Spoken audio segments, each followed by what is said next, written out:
Mas Kodari, ini Ya, menurut Anda, kenapa wacana ini muncul lagi begitu? Pak Amin Rais menurut saya emang dokter politik juga kan, jadi setelah habis dari istana baru dia keluarin iya, videonya begitu. Nah, iya hal semacam ini analisa Anda? bisa dua kemungkinan. Pertama, karena beliau selama ini oposisi kepada Pak Jokowi, lalu tiba-tiba muncul di istana, bahkan sebetulnya itu juga mengejutkan bagi saya, bagi banyak pihak, karena rasanya beliau udah pernah berjanji atau pernah ngomong nggak akan ke istana gitu, kira-kira begitu. Betul, Tapi itu juga muncul ya. tiba-tiba nongol, ya kan? Of contradiction Ya juga. walaupun topiknya itu adalah soal advokasi hukum Anggota terhadap FPI peristiwa ya. penembakan ya di kilometer 50, tapi kan tetap ya kemudian orang mungkin bisa membaca, konstituennya Pak Amin bisa membaca bahwa itu Pak Amin Rais sudah ke istana. Kira-kira artinya ya mirip-mirip Bang Ali lah gitu. Bang Ali tiap hari ke sana, Pak Amin ya sekali-sekali kira-kira begitu. Dan untuk merespon itu kemudian ya beliau mengatakan, mengeluarkan serangan politik lah bahwa wah ini mau 3 periode begitu, supaya konstituennya tetap membaca Pak Amin ya tetap teguh, tidak bergeser begitu. Tetapi di sisi yang lain ya, kalau tadi disebut man of contradiction, menurut saya juga memang yang namanya politisi itu banyak yang man of contradiction. Sebetulnya istilah man of contradiction itu nggak bisa dipakai cuma buat Pak Jokowi, bisa pakai buat Pak Ali, bisa juga dipakai untuk Pak Amin Rais. Ya. Gitu. Okay. Dan seimbang orang ya yang jadi ya. man of contradiction banget itu ya Pak Amin Rais begitu. Beliau yang ngotot bahwa Bu Mega tidak tepat jadi presiden tahun 99 walaupun perolehan PDIP paling besar. Kemudian maju membentuk gerakan almarhum Gus politik Dur.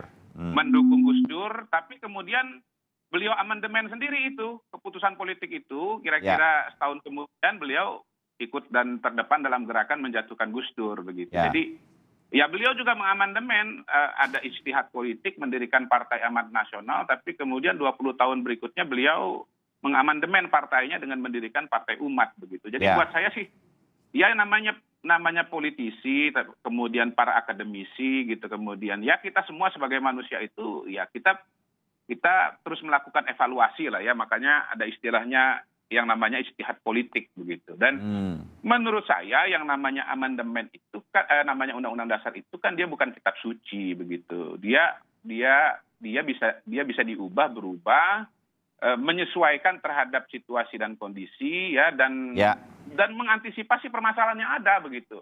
Kalau ada undang-undang dasar ya, ada undang-undang dasar atau undang-undang yang tidak mengantisipasi perubahan, kebijakan publik yang tidak mengantisipasi perubahan, menurut saya justru itu salah gitu loh. Ya ingat loh, ini bukan kitab suci ya. Kita nggak bisa berbicara menghadapi undang-undang dasar seperti kita menghadap Quran. Mohon maaf. Mau itu ahli politik, mau itu ahli hukum, ya itu bukan kata suci. Jadi kita melihat juga negara lain sudah melakukan perubahan undang-undang atau amandemen itu, seperti Amerika Serikat itu dalam usianya 245 tahun, saya hitung kalau nggak salah 27 kali. Artinya setiap 9 tahun sekali kalau dirata-ratakan itu ada perubahan undang-undang dasar. Nah, Indonesia usianya tapi masa tahun, jabatan presiden masa jabatan presiden di Amerika kan Mas Kodari hampir tidak pernah diubah. Dan apa urgensinya ketika untuk sekarang di Indonesia misalnya menjadi 3 periode. Nah, ini yang harus diukur kan? Baik. Jadi begini, saya pada kesempatan ini memproklamasikan diri sebagai eksponen gagasan Jokowi Prabowo 2024. Oh ya? Ya, karena apa? Karena menurut saya pada saat ini yang menjadi tantangan terbesar bagi bangsa kita ya adalah tantangan atau ancaman polarisasi ya. Dan sebetulnya ini bukan cuma masalah di Indonesia, ini masalah juga di negara-negara lain ya, termasuk kita melihat di negara yang sudah begitu lama usianya dengan masyarakat yang pendidikannya begitu tinggi, sekarang karena polarisasi, lalu kemudian pemilihan presiden kemarin, ya kita tahu semua, hampir orang bunuh-bunuhan begitu ya.